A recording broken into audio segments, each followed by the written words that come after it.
الحمد لله رب العالمين حمدا كثيرا طيبا مباركا فيه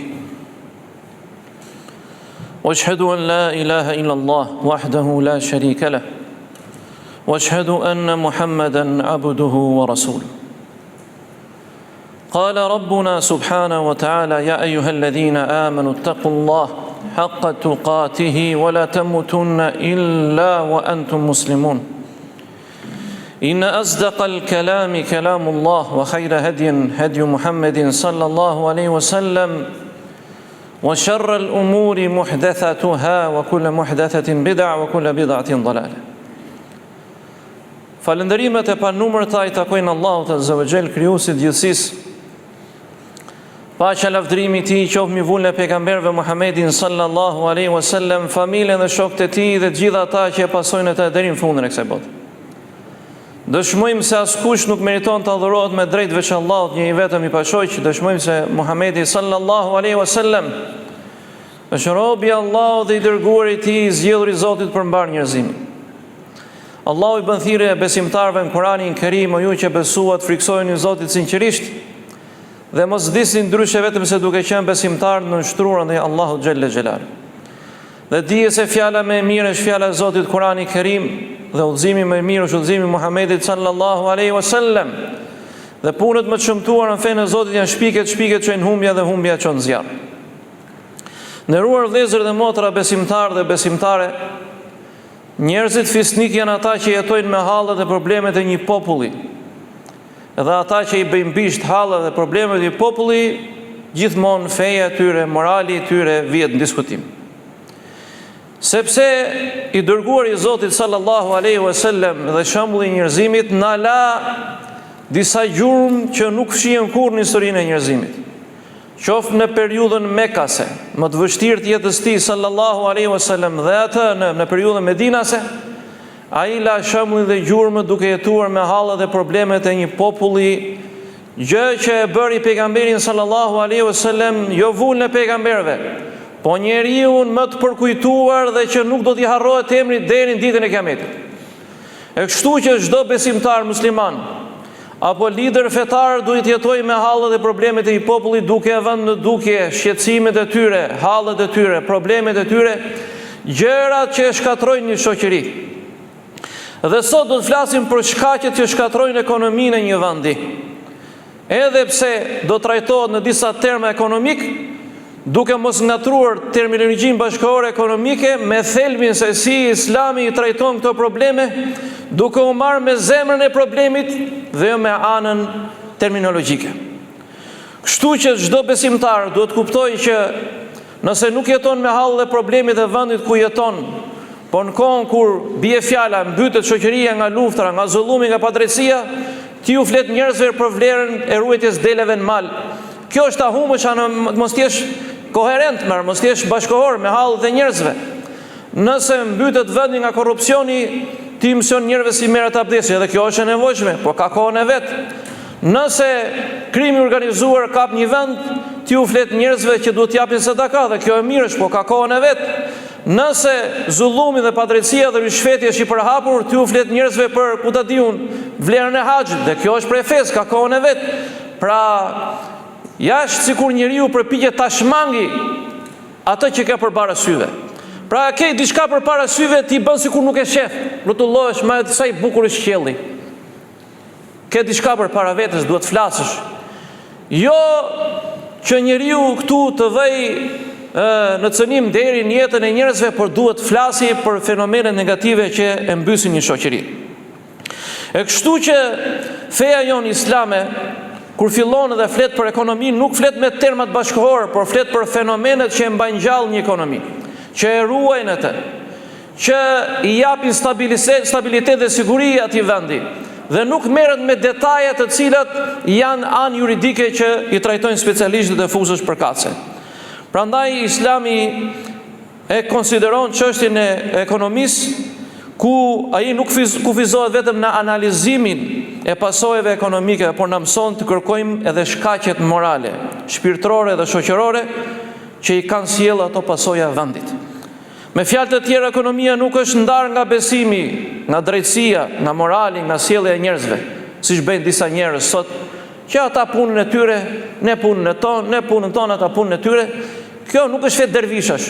Kush do akide dervishash, shkojnë në tyrbe, në mal, myllët e di branda, bëj tavaf, dhikër gjithë ditën, se neve tavafin e kemi në Kabe dhe në Mekë, dhe duhet ta madhrosh Allahun si thotë mëngjesë mbrëmje, subhanahu wa taala. Kështu që Kurani i Kerim përmend arsyet që lidhen me begatinë e një populli. Dhe jo vetëm me pasurinë materiale, por përpara së gjithë është me bindjen ndaj Allahut, drejtësinë, amanetin dhe devotshmërinë. Kështu që Zoti i thotë në Kur'anin Kerim, sikur banorët e vendbanimeve të bashme të kishin besuar dhe të ishin ruajtur nga gjunahet, ne du të kishim hapur atyre begatit nga qielli dhe toka, thotë Allahu Azza wa Jall. Por ata përgënjeshtruan, prandaj ne i ndëshkuam për atë që ka punuar me duart e tyre. Ky ajet vendosi parim themelor që begatia nuk është vetëm rezultati burimeve natyrore, teknologjisë apo kapitalit, por edhe i besimit dhe devotshmërisë. Një popull mund të ketë pasuri të mëdha, por nëse nuk përhapet në atë popull drejtësia, por nëse përhapet në atë popull padrejtësia, korrupsioni, mashtrimi, shkelja e ligjeve të Zotit, atëherë bereqeti hiqet nga pasuria, fillon të tretet, dhe edhe nëse shifrat ekonomike duken të bukura nga pamja jashtme. Vëllezër dhe motra, feja islame nuk është fe e përsëris dervishash, njerëz që han mish e piraki, po është fe që e vë pikën atje ku duhet. I tregon kufi dhe rregullat, dhe kush i përmbahet do të ketë sukses, dhe kush i ka përcet do të humbi gradualisht dhe do ta shohë veten të degraduar deri në shkallët më të ulët të njerëzimit. Prandaj në faqet që vijojmë ne do të shqyrtojmë disa gjëra, pra 6 treguesit kryesor të krizës ekonomike për cilën do ta shpjegojmë çfarë do të thotë ai tregues nga këndvështrimi ekonomik, si e shikon Islami këtë fenomen, cilat janë shkaqet sipas Kuranit dhe Sunetit, cilat janë zgjidhjet që Islami ofron për t'u rikthyer stabilitetit, drejtësisë dhe bereqetin në jetën ekonomike të një populli. Nderuar vëllezër dhe motra, pika e parë që në termin e filozofisë ekonomisë do thotë inflacioni i lartë apo hiperinflacioni, që do të thotë ndryshe kur rritja e vazhdueshme e çmimeve të mallrave dhe shërbimeve vinë si pasojë së cilës fuqia blerëse bie, pra nuk ka kush ble, vetëm rriten çmimet, çfarë do bëjnë njerëzit? As rroga si bën punë, as biznesi i vogël dhe i mesëm si bën punë, as gjëra të ngjashme tregtitë e vogla si bën punë, sepse nuk i del muaj. Nuk i del ekonomia. Prandaj me fjalë tjera me të njëjtën shumë parash sot nuk mund të blesh ato që bleje dje, se çmimet vetëm rriten, shërbimet vetëm rriten, rrogat janë të ulta, dhe kjo quhet pra humbje dhe varfërimi i popullsisë, sepse njerëzit nuk kanë pra se me çfarë të ushqehen apo të përballen me hallet e tyre. Por si e trajton Islami këtë fenomen? Është e rëndësishme të kuptojmë se Kurani dhe Suneti nuk përdor këtë lloj termash ekonomik, por përdor terma të tjerë, pse u largua bereqeti, pse u përhap padrejtësia, pse u shtua korrupsioni, pse u shkelën të drejtat e njerëzve, pse u largua mëshira e Allahut nga ajo shoqëri e cila nuk i respekton kufijtë e Zotit dhe drejtësinë mbi tokë. Me këto merret feja e Zotit subhanahu wa taala. Pra, në ekonominë islame pasuria nuk është vetëm rezultati i punës dhe kapitalit, por që ajo të vazhdoj duhet të ketë edhe i bereqetit, por që bereqeti të vazhdoj duhet të jetë mirësi dhe falëndrim ndaj Allahut azza wa jall. Që ta bësh një begati, një mirësi, një bereqet që të vazhdoj, duhet t'i mbash rregullave dhe ligjeve dhe t'jesh falëndërues ndaj Zotit. Prandaj e përmendëm që në fillim ajetin kuranor, "Law anna ahla al-qura amanu wattaqaw lafatahna alejhim barakatin minas samai wal ard." Sikur banorët e vetbanimeve të hershme të kishin besuar dhe të ishin ruajtur nga gjuna, do t'u hapin me atyre begati nga qielli dhe toka. Walakin kadhabu fa akhadhnahum bima kanu yaksibun. Mirë për ata përgënjeshtruan, thotë Allahu azza wa jall, mohuan dhe kështu ne i ndëshkuam për shkak të asaj që punuan. Ky ajet tregon një rregull hyjnor, besimi dhe devotshmëria sjellin bereqet dhe begati dhe vazhdimsinë e tyre. Nëse humbet besimi dhe begatia dhe drejtësia, ato çfarë bëjnë? Pra begatia përfshihet në furnizim, sigurinë, prodhimin, stabilitetin, qetësinë ekonomike, rendin, dhe njerëzit janë kënaqur, sepse ka amanet, ka drejtësi, haku shkon ka i Zoti dhe jo si ndodh sot. Thot Imam Ibn Kathiri rahimullah, ky ajet premton që Allahu banorëve të qyteteve, nëse besojnë dhe kanë devotshmëri, do t'u hap dyert e bereqetit nga qielli dhe nga toka. Pra do t'u jap shit dobishëm, prodhim të bollshëm dhe furnizim të begat nga të gjitha krahat. Pra shikoni realitetin e kombit tonë vëllezër, se çfarë gjendje ndodhim. Mëkatet ndikojnë në jetën ekonomike të një populli, po ndikojnë drejt për drejt. Thot Zoti në Kur'anin Kerim, suratu Shura, çfarëdo fatkesie që ju godet është për shkak të asaj që punohet me duart e tuaja, ndërsa ai fal shumë. Ky është realitet. A nuk kemi ne vëllezër që toleruam këtë gjendje që po vuan kombi jon sot? Po ne jemi. Ne jemi vëllezër. Neve e pranuam gradualisht edhe korrupsionin, edhe rishfetin, edhe degradimin, edhe padrejtësinë, edhe humbjen e drejtësisë nëpër gjykata, edhe vjedhjen e pronës së tjetrit, edhe kurvërin, edhe drogën që e hapëm në mas. Menduam se do t'ja hidhim kollaj duke mbjedh plantacionet me drogë. Po t'ishte kështu do ishin bërë vendet si Kolumbia, që janë burimi i drogës më të pasur se gjithë bota, po prap janë më të varfrit. Sepse një ekonomi që ngrihet mbi zullumin, zullumi ja kap. Dhe pasojat e atij zullumi do t'i kapi të gjithë, me të mirët dhe të këqinj. Të këqinj që e punuan dhe të mirët që e heshtën dhe e pranuan dhe bën sikur nuk e shihnin. Prandaj nuk i shmangemi dot kësaj përgjegjësie para Zotit subhanahu wa taala. Korrupsioni e dyta si sjellje dhe prishje në tokë është problemi i madh i kësaj shoqërie dhe shkatrimi i ekonomisë. Allahu azza wa jall thot në Kur'anin Kerim, dhahara al-fasadu fil barri wal bahri bima kasabat aydin nas. Është përhapur çrregullimi në tokë dhe në det për shkak të asaj që njerëzit punuan me duart e tyre. Por për shkak pse? Ç'a ndodhi më pas? Kështu që Allahu thot, ti bëj të shijojnë diçka nga ajo që ata punuan me duart e tyre. Pra pasojat që ne kemi sot si shoqëri të këtyre hallave, problemeve, janë pasojat e asaj çka noi zgjodhëm, punuam, praktikuam, e përhapëm, e mbështetëm, heshtëm, bëm sikur nuk e pam. Tashti jemi të pafuqishëm për të reaguar, sepse je i zhytur edhe ti o i mirë pa dashje apo me dashje. Hadithi pejgamberit sa sërë me këtë temë është drejt për drejt. Nuk e pengon një popull zekatin dhe pasurinë e tij veç se do t'u ndalohet shiu nga qielli. Edhe po mos ishin kafshët, thot pejgamberi sa selam, nuk do të binte shi fare për ta. Sa keq ka arritur shoqëria njerëzore. Bie shiu pak, ose bie rrëmbyer dhe përmbyt çdo gjë, ose nuk bie fare. Të gjitha këto janë ndëshkim prej Zotit subhanallahu teala.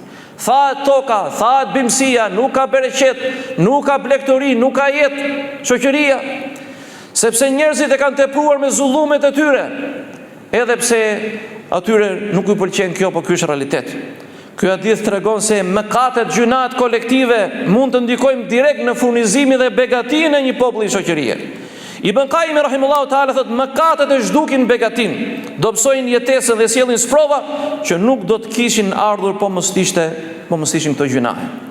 Prandaj si e shohin në termin ekonomik ekonomistët të gjë. Ekonomistët bashkëkohor shpjegojnë se inflacioni i lartë, pra rritja e çmimeve vazhdimisht, shkakton një ulje, shkakton një ose disa nga këto faktorë. Shtypja e tepërt e paras pa mbështetje dhe prodhim. Ja, ky është realiteti shqiptar. Vetëm shpenzo, shtyp para, shpenzo, ku ka prodhim, s'ka prodhim.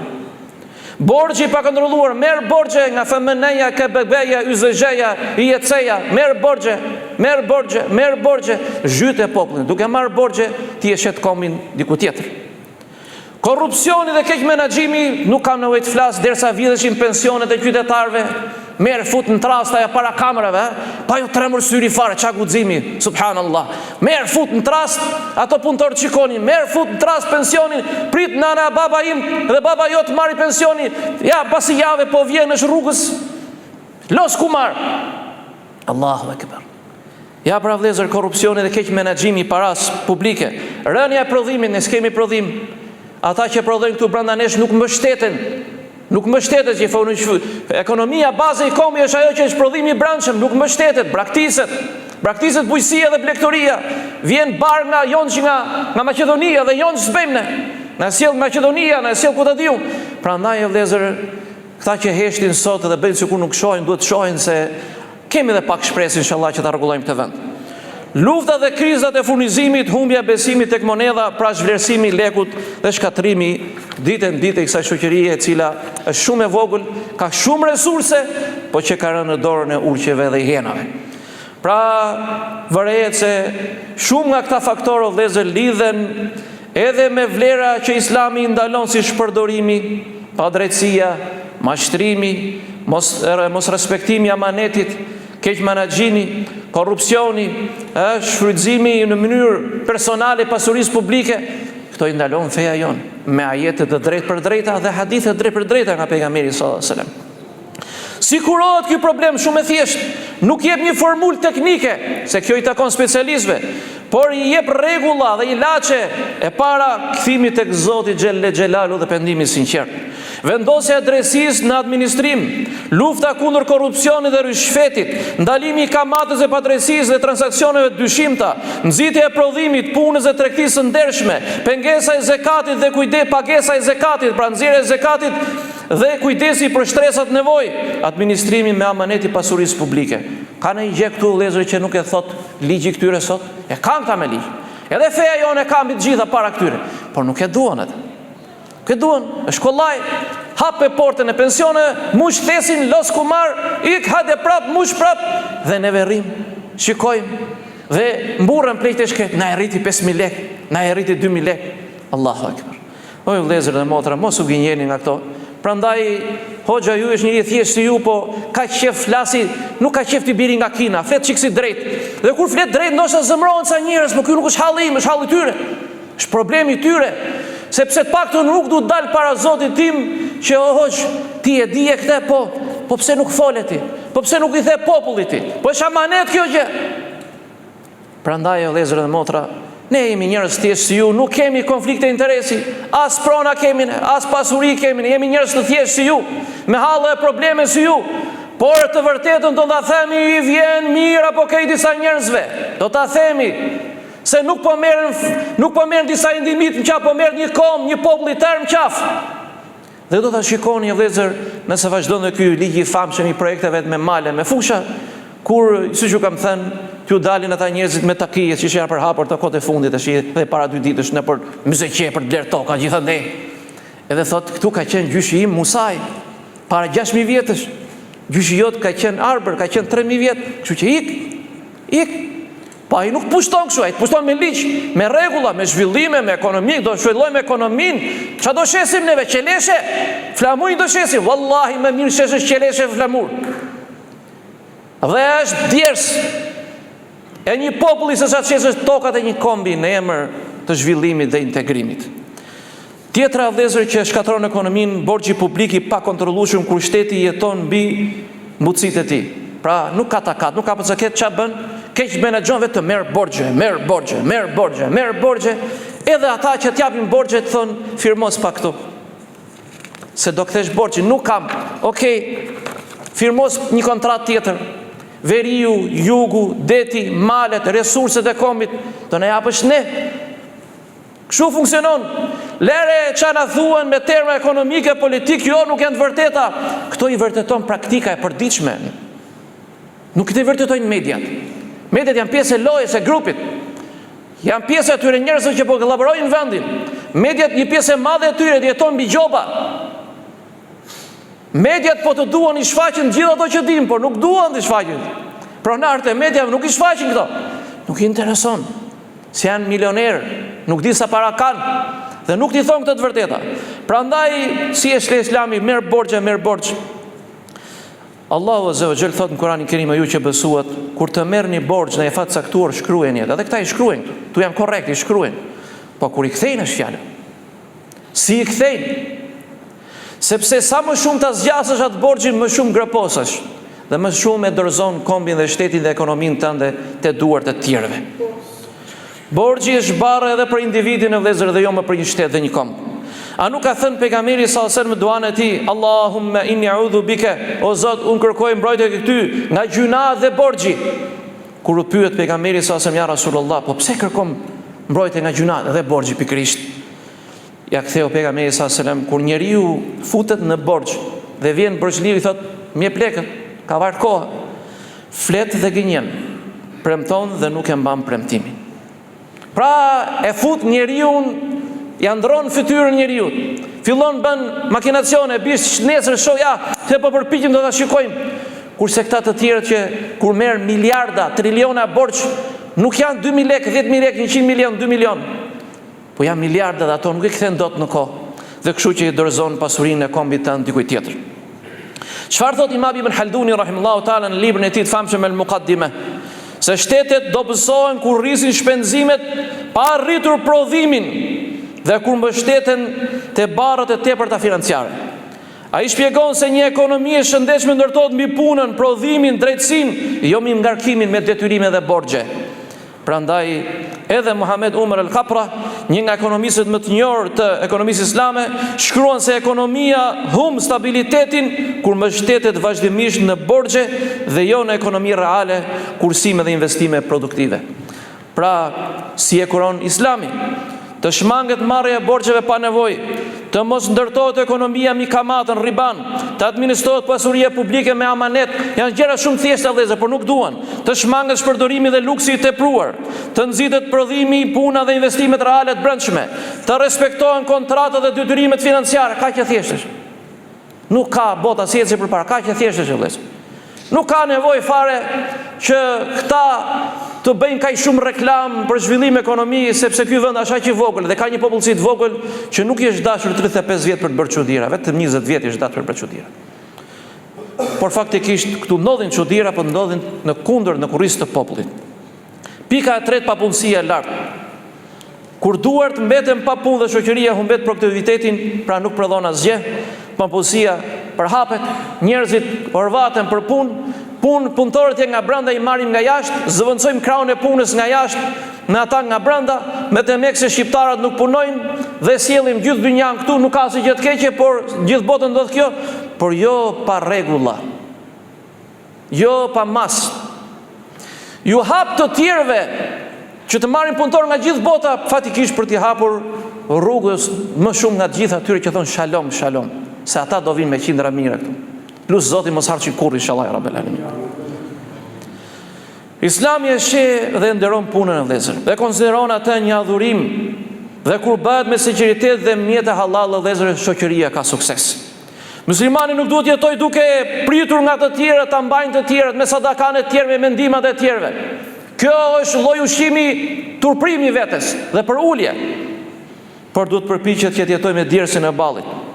Me njëjtën kohë shteti dhe shoqëria kanë përgjegjësi të krijojnë kushtet që njerëzve që të punojnë, të prodhojnë, të jetojnë me dinjitet dhe jo të jenë ysmeqar e politikës, ushtarët e tyre, ushtarët e krimit organizuar, kur rinia jonë sot mburret me gangsterat, me të pasurit, me kriminalet, jam miku filanit, jam shoku filanit, ke parë në një sot edhe musliman tonë sot që i kënë xhami sot, mburret me pejgamberin alayhi salatu wassalam.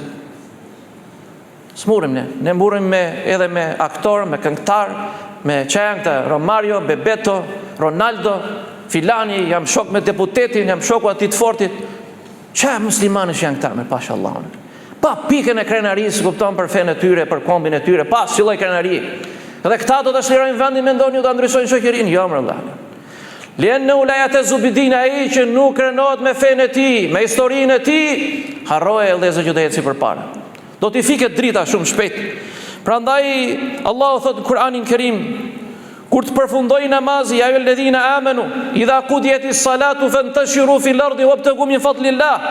O ju të cilët besuat, kur thirret për ezanin e xumas, lëreni punën dhe përgjigjuni ezanit dhe pastaj thot shpërndauni, thot Allahu, në për tokë dhe kërkoni rrezikun dhe mirësitë e Allahut dhe pendohuni që të shpëtoni. Pra i jep përparësi ibadetit, adhurimit në kohën e adhurimit. Më pasot hapuni, bëni tregti, kërkoni rrezikun e Zotit, se Allahu do t'ju japi bereqet nga të gjitha krahët. Çka tregon që Zoti e nxit punën, e nxit tregtin. Wa halallahu al-bay'a wa harrama ar-riba. Zoti e ka bërë halal tregtin dhe ka ndaluar kamatën. Çka do të thotë ndryshe, punoni me tregti, me gjëra ndeshme, jo me gjëra që i bëjnë gropën vetes dhe shoqërisë. Ai është që e bëri tokën të nështruar për ju, thot. Prandaj esni në për anët e saj dhe hani nga furnizimi i tij. Pra punoni, lëvizni, merrni eksperiencë, prodhoni, shpikni, bëni diçka. Ndryshe do të ngelimi të varur nga tjerët. Pejgamberi sallallahu alajhi wasallam ka thënë askush nuk ka ngrënë ushqim më të mirë se ajo që ka fituar nga dora e punës tij, nga djersa e tij. Prandaj edhe Davudi alayhis salam thot pejgamberi hante nga puna e dorës tij. Në hadithin tjetër që e transmeton Imam Buhariu, është më mirë që dikush për jush të marrë litarin, të mbledh dru mbi shpinën e tij, t'i hedh pra dhe t'i shes se sa të kërkoj të zgjasë dorën njerëzve do japin apo jo. Shko puno. Mjaft me këtë një gjë që unë me gjithë respektin për vëllezërit motrat e mia vërtet këshum për ty në hall, një dy zgjasin dorën për ndihmë. Jo, shko puno. Mos e mëso veten duke lypur. Pejgamberi sallallahu alajhi wasallam ka thënë ditën e Kiametit do të vinë njerëz pa mish në fytyrë, pse? Vetëm duke lypur. Madje ka prej atyre që nuk kanë as halle të mëdha shumë, kanë halle, po përballueshme, egzagjerojnë hallin aq shumë sa që të marrin lep duke lypur. Edhe kjo nuk mbështetet nga feja jonë. Prandaj Ibn Halduni rahimahullahu taala thot e konsideronte punën burimin kryesor të pasurisë së kombeve. Ai shpjegon se kur njerëzit punojnë, prodhojnë dhe tregtojnë me drejtësi, ekonomia zhvillohet. Kur puna dobësohet ose pengohet nga padrejtësia dhe korrupsioni, edhe pasuria e shtetit fillon të paksohet. Ky është realiteti i vendit tonë. Prandaj si e kuron Islami këtë problem, nxit punën dhe profesionet halal. Lufton korrupsionin dhe nepotizmin edhe në punësim, mbështet tregtinë dhe sipërmarrjen e ndershme, zhvillon bujqësinë, industrinë dhe zanatet, ndihmon të varfrit duke shpërndarë zekatin, duke dhënë atyre opsione, mundësi punësimi e tjera me radhë, që të jetojnë me punën e tyre dhe djersën e tyre, dhe jo të nështrohen njerëzve dhe të jenë vegla dhe mekanizme të tjerëve, edhe pse sot kemi intelektual njerëz të lirë, por ja që i drejton drejtori, i drejton ku diu në punën e bashkisë, si përmarrësi, i drejton drejtoresha shkollës, drejtoresha arsimit, ikni këtu, hajtni atje, uluni, ngriuni, hani, pini, pusho, mos pusho, jepe votën mua, jepe atit. Këta një popull, ky është ta kthesh një popull ushtar të nënshtruar. Njerëz pa dinjitet, pa karakter. Dhe sot thot nuk kemi çfarë të bëjmë moç. Ti flet se e ke lirë, por ne nuk flasim dot se na heqin nga puna. Kur mos e paç halal atë ushqim që hambi dinjitetin e familjes e fëmijëve tu, elusim Allah na ruaj nga gjuna dhe gabimet, na forcojnë fenë e tij. Walhamdulillah, wa sallallahu ala nabiyina Muhammad.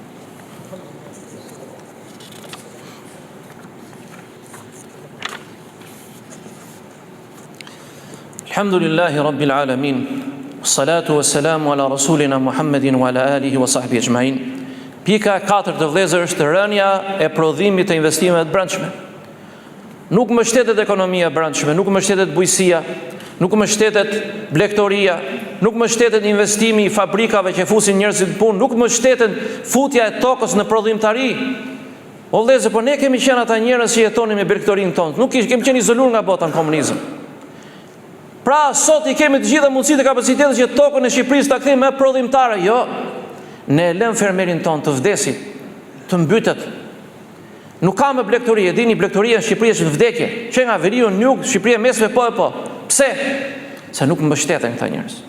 Që të marrin produkte nga jashtë dhe kur merr produktin nga jashtë ta përcakton tjetër ekonominë se çmimin se sa do marrësh. Ama kur pasuron qytetarët e tu, kur pasuron kombin tënd, kur jep krah ekonomisë vendin tënd, kur ndihmon ekonominë tënde të brendshme, i jep fuqi një populli kaq të vogël që nuk kërkon më shumë, pak mirëqenie më mirë, më shumë. Jo, thonë ata, këtu do vdisni, do të marrim nga jashtë, se ju nuk dini të prodhoni, nuk dini të bëni asgjë. Prandaj, mos e pranoni këtë lloj nënshtrimi, vëllezër dhe motra, flisni sa keni mundësi, ngriheni zërin sa keni mundësi. Kjo nuk është nxitje për keq, për revolucione budalliqe, kjo është nxitje për hak. Sepse shumë shpejt do të kuptoni mbas 10 vitesh, 1 dekadë, 2 dekadësh që ne shumë nga ne këte nuk do jenë këtu me. Ndoshta do kenë ndruar jetë, ndoshta do kenë ikur në emigrim, ndoshta do na kenë zëvendësuar popujt të tjerë, ne nuk e dim këtë. Shenjat kështu tregojnë, Zoti e di më së miri që mos ardh kurrë, por që duhet ta kuptoni realitetin e kësaj shoqërie ku jetoni. Një ekonomi nuk zhvillohet vetëm duke konsumuar, por duke prodhuar. Kur fabrikat punojnë pak, bujqësia dobësohet, bizneset mbyllen dhe investitorët nuk kanë besim për të investuar. Ekonomia hyn në recepcion, në shkatërim, çfarë preti se do rrinë me këtu? Këtu vinë vetëm ata që pasojnë parat. Bosat, gangsterët, trimat, edhe që të fshehur në maskën e ekonomisë, në maskën e atyre që investojnë, në maskën e firmave të mëdha, gjithë mjeshtra ustallare janë që ta dini. Por nuk ka burrë sot. Sot prokuroria, sot shteti, gjykata do ketë trima para se ketë gjykatës. Çfarë do trima? Ta ndajnë mendjen. O me populli me drejtësinë, o me kriminalet. Ja që ata dridhu njeri s'për dridhu tjetri, hidhu andej, s'dridhu këtej, ja po i kapim, do t'i kapim. O vlezër dhe motra, nuk ka drejtësi dhe nuk ka rend për sa kohë që në thonjza nuk nxisin mas kënd pash Allahun azza wa xhel, nuk ka gjykatës dhe prokurorët vrarë. Çfarë do thotë kjo? Keni shembull italin. Vrit njerin, vrit të dytin, vrit të tretin, çfarë thotë? Nuk mund luftohet korrupsioni me tallalla. Sepse grupet e interesit çfarë bëjnë? Ose merren me kundërshtarin ose kështu, nuk ka ndryshe. Prandaj dhe e vran Giovanni Falconin dhe shokët e tij. Luftë dhëm për dhëm, ball për ball, s'ka. Në momentin që shikon që do ta kapim, jemi duke kapur, ja pritet edhe pak, iku ekonomia e vendit. Prandaj nuk mbështetet populli brenda, nuk mbështetet ekonomia e brenda dhe vinë ata nga jashtë dhe na e marrin tokat dhe pronat pa lek. Si e shlet Islami këtë gjë, vëllezër? Si e nxit Islami këtë gjë? Pra e nxit prodhimin, punën dhe zhvillimin ekonomik, por kërkon edhe të ndërtohet mbi hallalin, drejtsinë dhe besimin, sepse njeriu po humbi besimin, humb dhe elementet që e ruajnë drejtsinë. Kur përhapet korrupsioni dhe padrejtësia, mashtrimi dhe pasiguria, njerëzit humbasin besimin për të investuar, ndërsa ekonomia fillon të dobësohet, kurse Allah thotë në Kur'anin Kerim, ai krijoi prej tokës dhe ju ngarkoi që ta ndërtoni atë. Ndërtojeni tokën. Me ekonomi, me zhvillim, me të gjitha gjërat e nevojshme. Nëse neve e lëm tokën pa zhvilluar, do na e marrin se neve nuk din të punojmë. Edhe na lënë të varfër, nuk na ndihmojnë ta punojmë, ta zhvillojmë tokën, edhe thotë do ashesim se ju e mbani kot aty 20 vjet, po mje pra ndihmo. Apo jo, kjo është politika. Kjo është lere një popull të varfër. Sa më të varfër ta lësh një popull, më të varur e ke. Sa më shumë ke hapësh bukën me pikatore, pra hape gojën, ik, mjafton. Hajde tjetri 3 pika, mjafton. Hajde tjetri 6 pika, mjafton. Kështu i man të varur një popull. Dhe i thua, kujdes se të hoqe nga puna. Edhe i thot, po kam bukën e gojës e hoq. Qa të bëjmë, kam bukën e gojës. Po nuk të ha morte me gjithë bukën e gojës. Ha? Po si ka mundësi me pash Allahun azza wa xhel mos kenë njerëz një popull me të heshtin më. Ora janë 800 mikta që punojnë në qeverier. Ka bukën e gojës tonë gjithë Zoti subhanahu wa taala. Çfarë bukë goja është kjo më? Do ta kuptosh bukën e gojës ku edhe në ministrinë tënde vin po ata që thon shalom, shalom. X edhe këtu ke ministria ka qenë gjyshim. Edhe pse udhëheci i tyre faktikisht është ai i famshmi, këshilltari kryesor Çifut që po na organizon gjithë jetën tonë, ekonominë tonë, paketat tona, ai bën lidhjet me ata ndërkombëtar, me bosat atje, në Europën, në Shtetet Bashkuara të Amerikës me lobin Çifut, gjitha ne rrim ham pilaf, ham tas kebab. Se jemi të kënaqur, na ka dhënë buka i neve, ja, nuk pa ham bukë ne pa ham bukë. Edhe kështu o vëllezër, ndodh ajo që nuk duhet ndodhi, pra shkatrimin e një vendi. Allahu thot mos bëni çrregullime në tokë pasi ajo është rregulluar. Pra korrupsioni e prish tokën. Vjedhja e prish vendin. Krimi organizuar e prish vendin. Ndoshta në pamje të jashtme sjell zhvillim, kështu shikoni sa bukur, sa hotelesh. Prit, mos u mërzit se do të shikosh pasojat më mbrapa të atyre hoteleve që rriten. Prandaj dhe pejgamberi sallallahu alajhi wasallam ka thënë, nëse kiameti do të ndodh ndërkohë që një njeri për ju shtot ka në dorë thot një fidan. Nëse ndodh kiameti, ka thënë, dhe dikush për ju ka në dorë një fidan, një pemë, le ta mbjellë atë thot deri para se të vijë kiameti. Shikoni çan nxitje bën pejgamberi sa. E shikon pra se ku po vjen përmbytja. S'ka gjë, mbillë atë pemë. Mbillë farën e hajrit se do të prodhoj, do eci përpara, do të japësh njerëzve shembull edhe në kohë krizash. Në momentin që ne heqim dorën në çdo gjë, nuk bëhet, edhe kjo është për shejtanin e vëllezër, sepse humbja e shpresës është prej popullit jo besimtar, thot Zoti në Kur'anin Kerim, dhe nuk e humb shpresën ke mëshira e Zotit vetëm se populli jo besimtar. Prandaj Islami ka garantuar drejtësi dhe siguri për pronën. Mbron kontratat dhe drejtat e njerëzve. Lufton korrupsionin dhe rishfetin. Ka thënë pejgamberi, mallkuar qoftë ai që jep rishfet dhe ai që merr rishfet. Nxit për punën, tregtinë, bujqësinë dhe industrinë. Ndalon kamatën, mashtrimin dhe monopolin e padrejtë. Siç ndodh thuke ne 5 njerëz, 10 veta janë këta që qeverisin gjithë Shqipërinë, 10 bosat e Shqipërisë. Gjithë kanë marrë kombin. Nga veriu në jug ta 10 janë. Vetëm këta fusin para dhe nxjerrin para. Këta drejt kanë të blejë dhe të shesin. Kurse populli tjetë ushtari i tyre dhe konsumatori i tyre. Kjo ndodh Pra, siç ka ardhur në hadithin e pejgamberit që ka ndaluar monopolin. Pse? Se e kufizon pasurinë në një dorë të vetme dhe të gjithë pastaj han bukën dhe ushqimin me pikatore. Pika e 5 është zhvërësimi i monedhës brendshme, pra zhvërësimi i lekut, siç ka ardhur tash këtu ne. Si lozet me lekun këtu ne. Dikur shkëlqente euro, tash është forcuar ekonomia se leku është i fortë. Në realitet, leku i krimit organizuar i çoi të gjitha në tokë, edhe lekun, edhe euron, edhe dollarin, edhe të gjitha. Pra edhe çmimet janë fiktive këtu kanë vëllezër. Pra një hyrje që mund të bëj realisht 56.000 euro, 300.000 euro, pse? Do të jetë çmime fiktive, se do pastrohet paraja.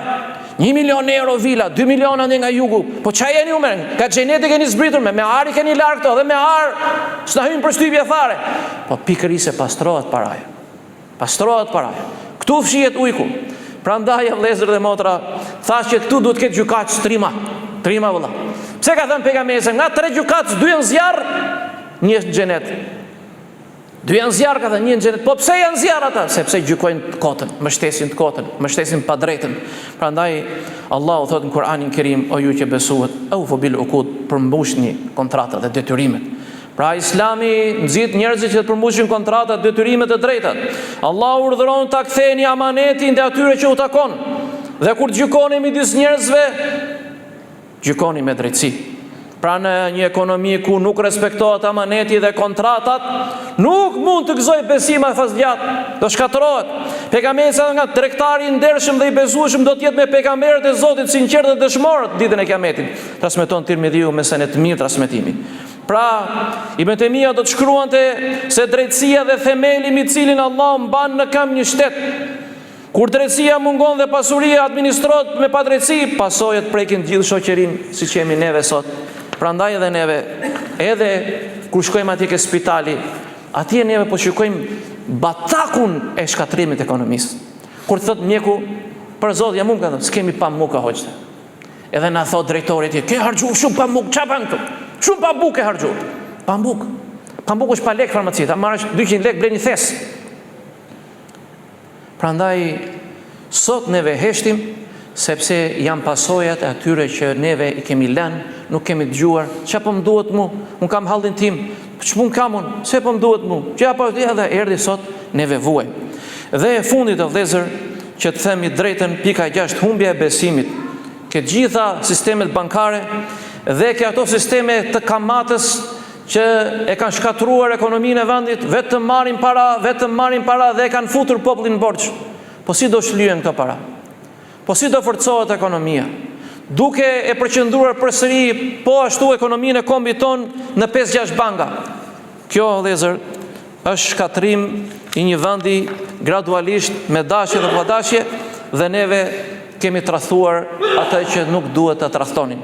Thot Zoti në Kur'anin Kerim, ja ledhina amanu, o ju cilët besuat, mos tradhtoni Allahun dhe pejgamberin, se kështu do të tradhtoni amanetet tuaja duke e ditur, duke qenë vetëdijshëm. Ne i dimin të vëllezër, gjitha i dim këto që tha hoxha, i dim ne gjitha këto. Ne po neve mbyllëm syt, neve heshtëm, neve bëm sikur nuk dëgjuam, neve tham halli im, çfarë po më duhet mua, mbas gjitha hallin punën time etj me radhë, dhe sot neve hecim në rrugët e vendit tonë, kombit tonë kokulur, dhe bosa dhe miliarderë dhe rrugeqë dhe gangsterët na bredhin me foristrada miliona euro, dhe ti rri kështu, s'ke ç'a të bësh. Nuk flet dot, nuk e ngres zërin dot me as institucion, ti rrogosh hakun tat. S'flet dot se u shite, e pranove, u përule, u bën dekada që ata ndërtojnë të lloj shoqërie dhe ekonomie degraduar dhe degeneruar. Dhe neve rrim sot kokulur, kurse pejgamberi sallallahu alajhi wasallam na ka thënë, mos hani pasurinë e njëri tjetrit pa drejtë. La ta'kulu amalakum bainakum bil batil. Mos e hani pasurinë e njëri tjetrit, thot Zoti pa drejtësisht. Thot pejgamberi, men ghashana falaysa mina, kush na gënjen nuk është prej nesh. Prandaj o ti vëlla dhe motër muslimane, që shet, që punon, që jep mësim, që punon institucione shtetërore, private, ngrija kokën vetes, ngrija kokën fesë tënde, ngrija kokën islamit dhe muslimanëve, mos u bëni njerëz që shisni fen tuaj për cabuk. Mos u bëni njerëz që shisni integritetin tuaj për cabuk. Mos u bëni njerëz që shisni fatin e kombit tuaj për cabuk. Mos u bëni njerëz që i poshtroni fëmijët e juaj, do vinë ata nesër, ata djem tan son do na poshtrojnë fytyrë mbas 10-20 vitesh. Pu! Nuk ishe ti që me shtesje zullumin, nuk ishe ti që rrije me rrugesht, nuk ishe ti që rrije me të korruptuarit, nuk ishe ti që mbyllë gojë, nuk ishe ti që ushqeve me haram, dhe më vjen bën moral mua djalit për vajzës tënde. Të vi, se ta përplas Zotit vërtetën në fytyrë, herët avon. Dhe ti pastaj do ta humbësh atë kënaqësi dhe krenarinë të qenit baba, apo nan, apo gjysh. Dhe nuk po flas për gjyshit dhe gjyshet se Zoti i falt, këta vazhdojnë thonë në njallët e nverja, kupton? Çalloj krahasimin njallët e nverja thotë, ishte burr shteti. Sepse e bën krahasimin me llumin, por nuk e bën krahasimin me ata që duhesh krahasosh me drejtsinë e vërtet. Prandaj, vëllezër dhe motra, këto janë disa ajete dhe hadithe që ne i përmendëm, që neve të kuptojmë se kujt i takon haku. Pejgamberi sa selam thotë, jepjeni amanetin atij që është besuar dhe mos tradhtoni ata që u tradhton. Ky është Islami dhe musliman. Nëse tradhtari tradhton ti mos e i pa besë. Nëse ata të hambesti mos u bëj pa besë. Nëse ata janë gënjeshtar mos u bëj gënjeshtar. Nëse ata janë tradhtar mos u bëj tradhtar. Nëse ata janë hajdut mos u bëj hajdut. Prandaj, sidomos ju vëllezër e motra që punoni në institucionet e shtetit, kur ju vjen një dokument që shikon që ka përcen rregullat dhe ligjet, që i hahet hakut njerëzve, mos nxitot i vesh vulën. Se do të vjet vula atje në ahiret. Nëse të vjen dokumenti dhe kërkon hakun tjetër, të jepja tjetrin, mos ja vono vulën. 5 ditë, 10 ditë, 20 ditë, 30 ditë, që të vije i të bëj një dhuratë dhe thuash ma dha dhuratë si shte rishfet. Jepi hakun njerëzve. Jepi një hakun njerëzve. Pasha se ti ngren durt nga ju dhe s'do të bëj derman as varri, as një vend tjetër ku të dhe atje në varë do vuni. Prandaj, Allahu Azza wa Jell e ndaloi padrejtësinë vetes tij dhe tha dhe mos i bani padrejtësinë hadithin kutsi njëri tjetrit. Elusim Allah në ruaj gjunah dhe gabimet. Elusim Allah në forcoj. Elusim Allah në ndihmoj nga kjo bela dhe ky halli i madh që ka zënë kombin ton. Elusim Allah në Azza wa Jell në ruaj nga pushtimi pa luftë. Pushtimi nëpërmjet fukarallëkut dhe shitjes pronave tona dhe shtetit ton dhe tokave tona. Elusim Allah në ruaj nga çdo e keqe. Elusim Allah në ruaj nga çdo e keqe. O Zoti i madh, ti që dëgjon lutjen e besimtarëve tu, ti që dëgjon lutjen e nanave dhe fëmijëve tan, ti që dëgjon lutjen e qytetarëve dhe popullit ton, o Zot, prishi planet e tyre. O Zot, prishi planet e tyre. O Allah, prishi planet e tyre, Rabbel Alamin. O Zot, na ndihmo të jetojmë të lirë në kombin ton, në tokën ton. O Zot, ndihmoj njerëzit e këtij populli të vuajtur prej 3000 vjetësh. O Zot, ndihmoj këtë kombë dhe këtë popull të vuajtur. O Zot, ngaruaj nga shirrri e tyre pasanikëve dhe gdhapit edhe uqerve që nuk ngopen kurrë me gjakë dhe toka njerëzish. O Allah, ngaruaj nga sherrri i tyre, nga kurthet e tyre, nga tredhitë e tyre, nga ato që duken dhe nuk duken. O Zot, ndihmoj këtë kombë dhe këtë popull, Rabbel Alamin. O Zot, jepi forcë dhe durim këtij populli. O Zot, na ruaj nga qielli, nga toka, nga e majta, nga e djatha, nga ajo që përpin poshtë këmbëve të njerëzve, Rabbel Alamin. O Allah, ndihmoj vëllezërit e motra tona në Palestinë. O Allah, ndihmoj vëllezërit e motra tona në Palestinë. O Allah, ndihmoj vëllezërit e motra tona në Palestinë. O Allah, ndihmoj popullin tonë dhe besimtarët kudo që ndodhen. O Zot, ndihmoj vëllezërit e motra tona që përvuajnë Sudan, Yemen dhe kudo që ndodhen, ja Rabbel Alamin. O Zot, ndihmoj Islamin dhe muslimanët kudo që ndodhen. O Zot, na ruaj unitetin e vendit tonë, mes feve, mes qytetarëve, mes popullit nga sherrri i keqbërësve dhe gjakatarëve që të vrasin në heshtje. O Allah, na ruaj nga sherrri i tyre. O Zot, përplasja ata me njëri tjetrin. O Zot, çerrja maskën atyre që duan të keqin këtij vendi. Walhamdulillahi Rabbil Alamin. Wa sallallahu ala nabina Muhammedin wa ala alihi wa sahbihi ajma'in. Wala tahsabanna Allah ghafilan amma ya'malu zalimun. Dhe mos e konsideroni Zotin tuaj pa vëmendshëm nga ajo që bëjnë zullumqtarët. Walhamdulillah wa sallallahu ala nabina Muhammad.